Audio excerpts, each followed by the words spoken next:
Sat Sri Akal everyone, thank you for joining me. My name is Monique Mehra and I'm presenting Time for Real Action.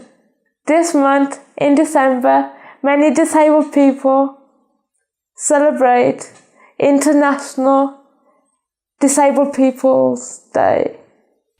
This show, I'm going to be sharing my story and also two other disabled people are going to be sharing their story. I'm pleased that I'm involved with Include Me Too's role model, and I feel that it's important to show Black and Asian community, because I feel that we haven't had the chance to speak up about our experiences. I've been involved with Include Me Too for 10 years. I started off filming a song, and then I went to all these events where we had fun days, and it got other people involved as well. My parents, my family, everyone was supportive to me, and it just built up a nice environment, because there's not many Black or Asian people who would speak up about their experiences, and this charity, Include Me Too, gave us the opportunity to do that. I think it's important for me to share my experience so that other people know that they can speak up without worrying. When I was younger, I didn't want to be known as the Asian girl in the wheelchair, but now as I've grown older, I've come to terms with it, and I think it's easier now for me to deal with. When I was younger, in the teenage years, I went through a phase where I didn't want to be involved with anything to do with disabilities. I isolated myself, but now I'm comfortable for who I am, and I've realised that people not only look at your disabilities, they look at abilities as well. And I feel blessed and lucky about how my life is with the support of my friends and family around me. And Include Me Too has helped me come to terms with that, because I've seen that there's other people in my position as well, and life's not so bad after all. As a role model for Include Me Too, please join us to raise awareness about people with disabilities, because generally people stare at me, but what I find funny is the elderly people in the community. All they have to do is look at me once and they burst into tears, and I don't want to offend them, but they don't really realise that they offend me. But all you gotta do now is laugh about it, because no point crying about it. It happens to everyone, not only me. Before I introduce you to two other fantastic role models for Include Me Too, I would just like to share with you one of my proudest achievements. While I was at school, I had the opportunity to work with an artist. She did a six-month project where I was able, with 4 other students, to do underwater photography and a photo shoot where I was able to wear my Asian clothes and show people what it's like to do things in my culture. The project was called Unlocked, and I think to me it was unlocking my feelings. That helped a lot, and she inspired me, because then I thought to myself that I can do things, and there is a positive way of looking through, and through this it built my confidence up, and I was happy and proud for my work to be displayed at Wolverhampton Art Gallery. I feel that my friends and family have supported me, and that's a big help. My carers are with me whenever I need them, and it takes the pressure off my parents, and I'm grateful to my carers for doing that, because I feel like I don't have to rely on anyone, and I can do things off my own back. I'd like to introduce you to our first role model, Salman Khan.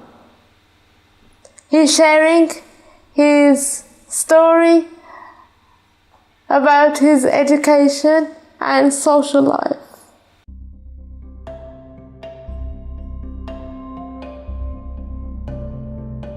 Hi, my name is Salman Khan. I'm 28. I'm from East London, and I'm the London Regional Ambassadors for Trailblazers, which is part of the Muscular Dystrophy campaign. And Trailblazers is a network of young disability campaigners who basically we fight for social issues for young disabled people. And currently I'm actually a graduate.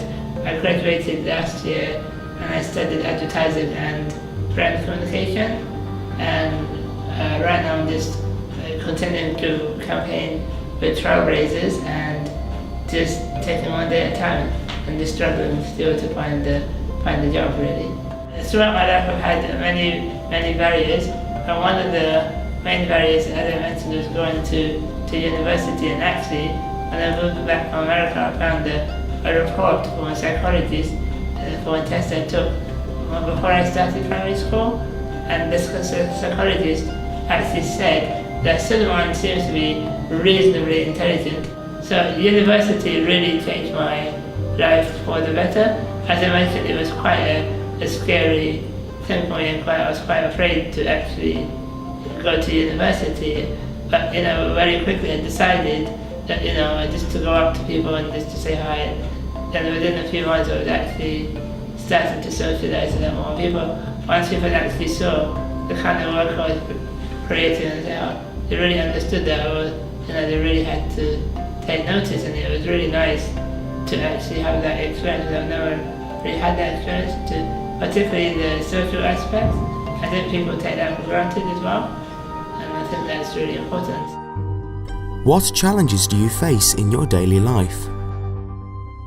I can't go traveling, I can't volunteer, I can't even go to a gig with my friends, I can't socialize, and people don't understand how important that is as a young disabled person. I had to fight quite hard with the local authority and the university to go to university and study. Funding for my care package was a huge challenge because my local authority had never sent anybody to university, but I really had to push them, number one, not to cut my care package, and number two, to actually continue funding my care package while I'm at university. Can you explain more about your care package?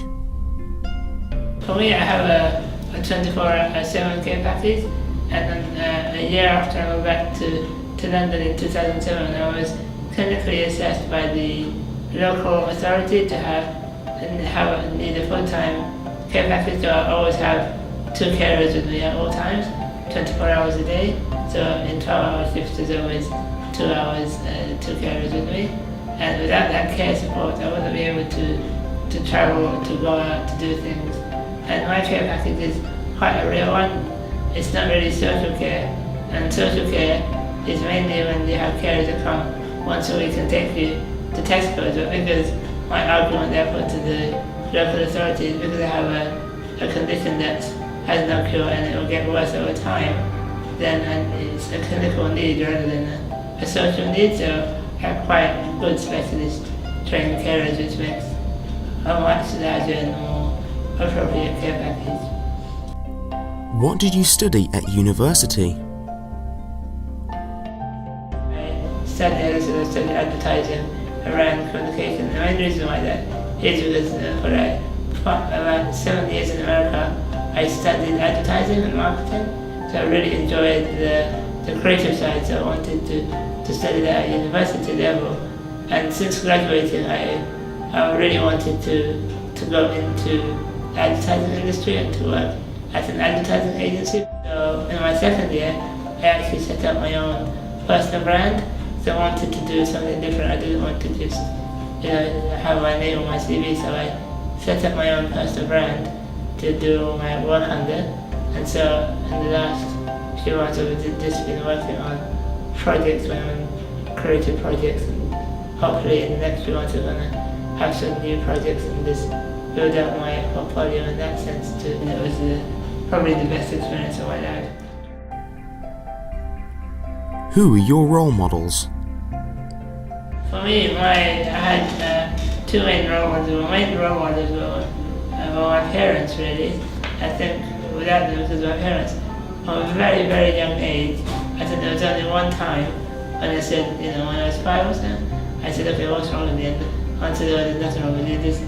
From that time, my parents and my entire family, in fact, they pushed me and never treated me any differently. Do you think it's important for disabled people to have role models? Basically, I think it's quite crucial, especially for children and young disabled people, to have role models, because it might be great to have look up to a Paralympian, but they're quite not really realistic for most disabled people, and not every disabled person wants to be an elite athlete, and so for me it's quite important to have role models, just but with a sense of them being normal, having a sense of normality. What are you doing with Include Me Too? I think for me, my role with Include Me Too is just to share my story, number one, and just to try to support families and disabled people. Show them that if they always fight, what you need, as a wise man once said, the only time that you can, when the man is brave is when he wants to trade. I think that's such a great quote. I think, the fear in people, especially in disabled people, that's what really stops you from doing anything. I think it's quite crucial just to be quite fearless, and just if you want to go to university, go to university. If you want to go to a gig, go to a gig. And it's quite funny, where people look at you and now I don't really care. So, I just go out and enjoy my life, live my life, like everybody else, and just, take one day at a time, because the way I look at it, there's no time like the present. And so I still, as a disabled person, I find it quite frustrating now, not able to do it as much as I want to do, but that's about having a great support network and, just taking one step at a time. It might take me longer to do something, but, at least achieving it one day at a time and just taking it from there, really. You don't need to be isolated or separated, you need to be included in everything, and I think that's quite crucial, really. Do you have a message for other disabled people? And for me, the key message for children and young disabled people is just to be fearless. I think that's the key thing. Whatever you want to do in life, if you want to become a brain surgeon as a disabled person, there's nothing in the world that can stop you. If you want to go to university, go to university. If you want to, become a bus driver as a disabled person, as the first person to do that. And to do that, there's always ways. It might take longer, it might, take a different way of doing it, but you should always aim to do what you want to do, and don't let anybody tell you that you can't do anything, because in my life. Doctors told me that I would be dead at 5 and this at 15. And at 28 I'm still here, so I think it's quite important this to know that. Thanks, Solomon. That was a truly inspirational message. And now over to Paul, a deaf political campaigner.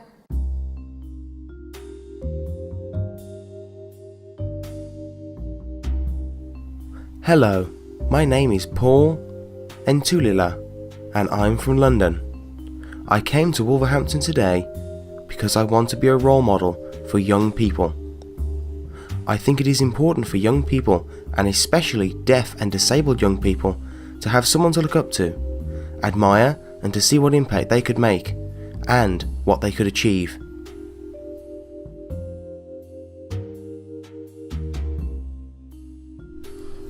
Can you tell us a little about your work history? Well, to explain my work, I need to give you a bit of backstory first. I worked for LOCOG, LOCOG, which is linked to London 2012. My role was to manage a panel of young people, and also a diversity panel who all had input in developing the Olympics and the festivities linked to them. I have also worked with deaf people and young people in relation to organisations such as the BDA and NSPCC, amongst others.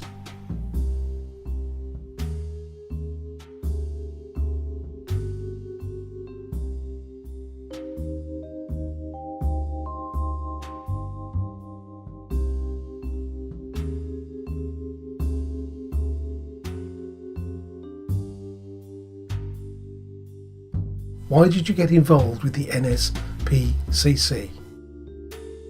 I have been involved in the NSPCC, working on the board of young people, encouraging and motivating young disabled people. I showed them it was important to make an impact on the government and local authorities, and make it possible for more opportunities to be given. That's why I wanted to get involved in politics and involve myself more through influencing social policies.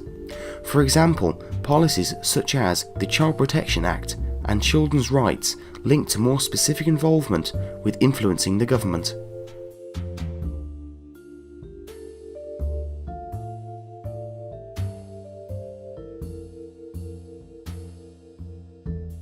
You mentioned the Olympics. Can you explain a little bit more about that?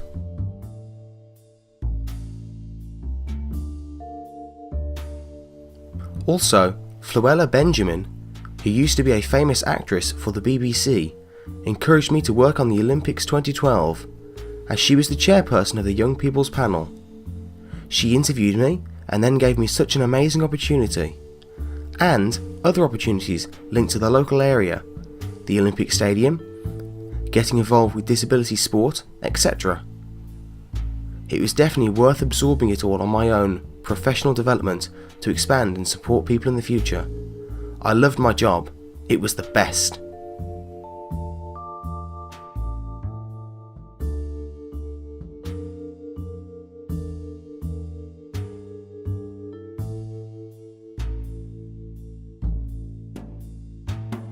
How did you find university?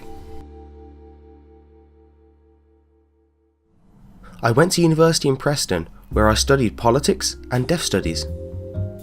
It was a really good course, but in my first year, I found it so difficult and struggled to grasp lots of things, including the high level of English language. And there was a definite issue when I was studying to understand the high profile of language. I persevered and did consider giving up on the politics half of the course, but after finding I had passed the first exam, I felt more confident in my second year. And then in my final year, it was off the scale. I absolutely loved studying politics and felt such a relief and happy when I achieved the end result. I couldn't have done it without all the support, including the fantastic interpreters, lecturers, and other support that helped me to develop as a person. What support did you receive at university? At university, I had an interpreter who was really clear, and it was great. They were very supportive, qualified appropriately, and the whole team had fantastic awareness about deafness and access. There are lots of deaf students who go to study in places like Wolverhampton and all over really. There is lots of service provision, and that is successful, and help in different ways to solve any issues and find a way around this. For example, when I had an exam in politics, I had a fantastic interpreter whose role was to support me so that it meant I could prove I could achieve.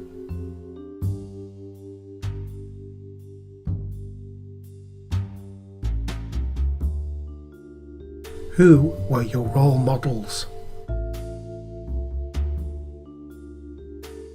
I haven't really got a particular role model, as there are so many deaf and hearing people that I admire and have made an impact on me.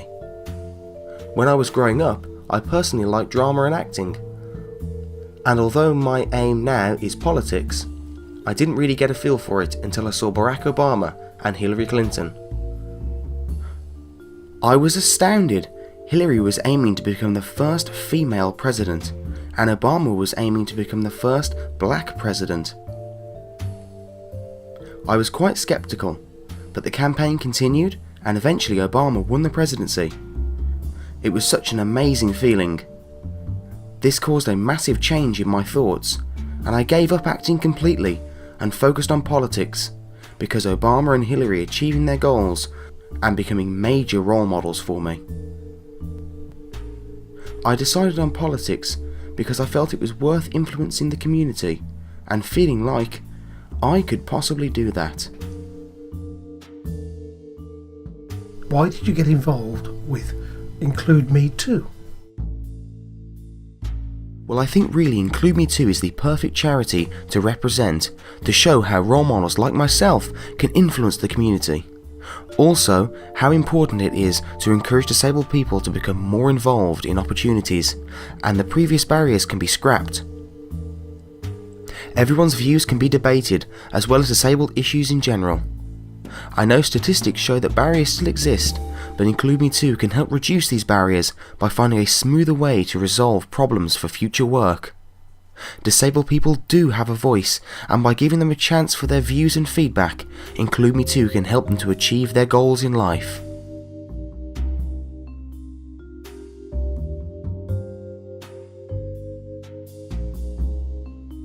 What is your key motivation? My main motivation is deaf and disabled young people, to encourage them to get involved in their communities and how to make a positive impact.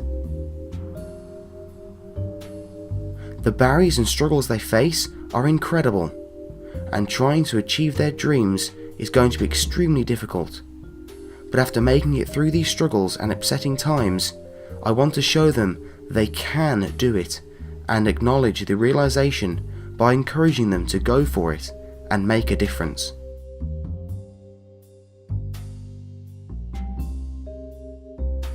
What are your goals for the future?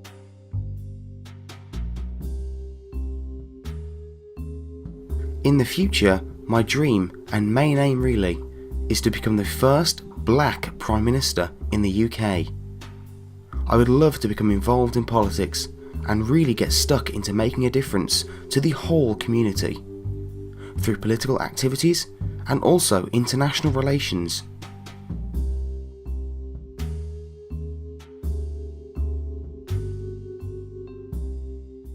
Do you have any advice for young disabled people? The advice I would give to them is to make sure you put in the hard work if you want to achieve your dreams and aims. It doesn't matter if you are deaf, disabled or blind, it is possible for you to throw off your inhibitions and just get involved to realise your goals. Because you will have the proof at the end that you have achieved that. Before, I felt like other people thought, oh, he can't do that, he's deaf, and really oppressing me and making me feel the lowest of the low. But that's gone now. It's all about positive thinking. So if you want that dream, just go for it and you will achieve it. Thank you, Paul. That was a brilliant message. The main message to take away from today is that disabled people aren't limited in what they can achieve.